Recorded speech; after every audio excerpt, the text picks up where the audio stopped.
kayo? Si Teacher Aliyah ay narito at handa nang simulan ang isa pang CBC online na klase sa inyong tahanan na kasama ka. Kaya tara na! Ang tema ng ating klase ngayon ay isang protektadong tahanan. Sa ating tema ngayon ay pag-uusapan natin ang pagprotekta sa tahanang ito na siyang ating puso. Bigyan mo ng pansin ito ha!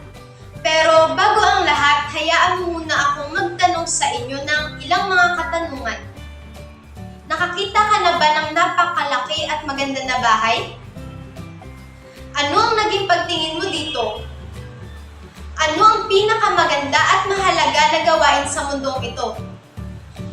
Ganun ba talaga kalaki at kaganda ang mga shopping malls na napuntahan mo? Patuloy mong pag-isipan ang mga tanong na ito. Sino man nakapansin na iba-iba ang klase ng mga construction? Tama, may maliliit na bahay, may malalaking bahay, mga buildings na tinitirhan, mga malalaking gusali tulad ng mga shopping malls, supermarket upang mamasyal o mamili, at mga simbahan kung saan hinahanap natin dito ang Diyos. At nalaman nga natin na tayo isang gawaing binubuo para sa tahanan ng Espiritu ng Diyos. Huminto ka na ba at inisip kung para saan ba talaga tayo? Opo.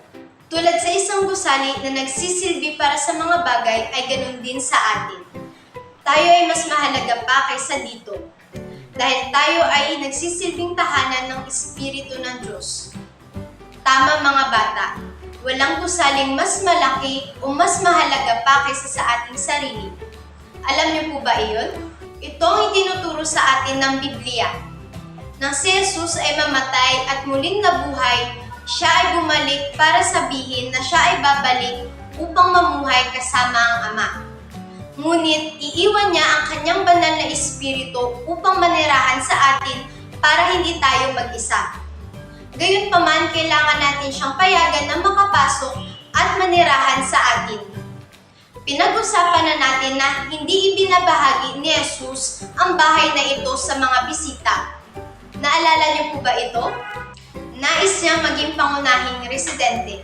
Kaya kung ang isang bata ay gumagamit ng mga bintana sa bahay na ito, na siyang kanyang mga mata at tenga upang manood ng mga bagay na hindi niya dapat panoorin, tulad ng mga YouTuber na hindi nagtuturo ng mga mabubuting bagay o makinig sa hindi magandang musika na hindi nakakapagpasaya sa Diyos.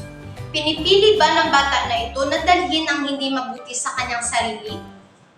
Sa mga pag-uugaling ito, pinipili ba niyang magkaroon ng Diyos bilang pangunahing naninirahan sa kanyang tahanan? Hindi po. May isang verse sa Biblia na sinabi na kung alam ng may-ari ng bahay kung kailan darating ang magnanakaw, siya ay magbabantay at hindi hahayaang pasukin ang kanyang tahanan ng magnanakaw. Ibig sabihin, magkakaroon tayo lagi ng pagkakataon na gawin ang masasamang pagpili. Laging hindi pasasayihin ang banal na espiritu. Pero kung pipiliin natin gawin ang tama, tutulungan niya tayong matalong ating kalooban at gagawin kung ano ang magpapasaya sa Diyos at poprotektahan tayo mula sa lahat ng kasamaan. Ang verse na sinabi ni teacher ay nasa Mateo chapter 24 verse 44. At sinabi pa dito, kaya maging handa rin naman kayo sapagkat ang anak ng tao ay darating sa oras na hindi ninyo inaasahan. Kaya kung gusto mo maging tahanan ng banal na espiritu, ay kailangan mo tignang mabuti kung anong pumapasok sa iyong kalooban. Kung ano yung mga nakikita, kung ano yung mga naririnig, kung ano yung mga iniisip, kung ano yung mga saloobin, kung ano yung mga ginagawa sa iyong kamay, kung sino at kung saan ka pumupunta, sa lahat ng oras, kailangan lagi nating magbantay para hindi pa yung tulutan ng ating tahanan ay salakayin ng masama. Kapag tayo nagbabantay sa ating sarili, may takot sa Kanya at gusto lang laging napasayin ng Diyos sa lahat ng bagay, ay pupunuin tayo ng banal na espiritu ng Kanyang presensya at babantayan tayo lagi. Kaya ngayon, si teacher ay mananalangin upang si Jesus ay maghari sa ating mga puso. Sang-ayon ka po ba? Ipikit ang iyong mga mata at ulitin ang panalangin ito kasama ko. Panginoong Diyos Ama, sa pangalan ni Kristo Jesus, Panginoong Diyos, pumapasok kami ngayon sa banal at dakilang mong presensya. Panginoong Diyos, maraming salamat Ama sa salita na narinig at natutunan namin ngayon sa klase na ito. May God, naiintindihan namin, Panginoong Diyos, na wala nang mas mahalaga pa kaysa sa sarili namin Ama. That's why, may God, gusto namin matanggap ang iyong banal na espiritu sa loob namin, Panginoong Diyos.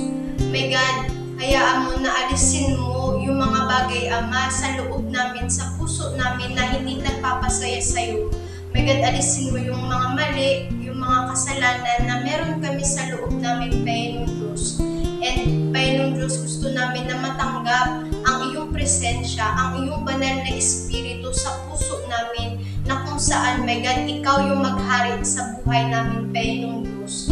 May God, bigyan mo kami palagi ng lakas. May God, bigyan mo kami palagi ng direksyon kung ano yung dapat naming gawin sa lahat, Panginoong Diyos, ng bagay. Panginoong Diyos, isinusuko namin ang lahat ng meron kami sa iyong kamay, sa pangalan ng Ama, ng Anak, at ng Espiritu Santo. Amen. Dito na nagtatapos ang ating klase ngayon. Hintayin ko kayo muli dito para sa ating susunod na CBC online class sa inyong tahanan. Pagpalain kayo ng Diyos at ang iyong tahanan sa pangalan ni Jesus. Paalam mga bata!